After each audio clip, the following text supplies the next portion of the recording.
Cuky? Ale si to ty? A jasné, že som to ja. Prečo by som to nemala byť ja? Moja, ale veď tebe vôbec nie je takto vlasy, chápeš? To už není in, to len nepasuje. Tebe to nepasuje, akože sorry. Však ho mám taký istý ako ty. Prečo sa ti nezdá? A prečo by mi nepasoval? Prečo by mi nepasoval? Čo do mňa skáčeš? Čo ti dali do brinku? Neviem. A také veci mi nehovor, mne sa to veľmi ľúbi. Neviem, tebe asi nie. Ale tento top, nemyslím, že je to niečo pre teba. Tá farba moc ti nepasuje. Jaký top? Čo do mňa skáčeš?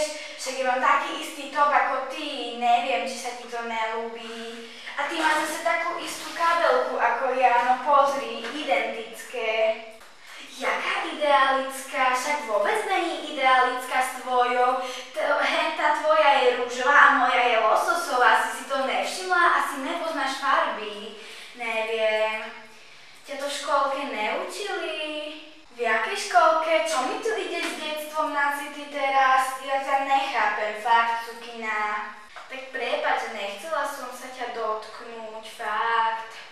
Počúvaj, nechcem sa ťa dotknúť, čak si kamoška, ale prečo máš takú šatku ako ja? Jakú šatku? Však ty žiadnu šatku nenosíš, ani ju nikde nemáš, ju nevidím.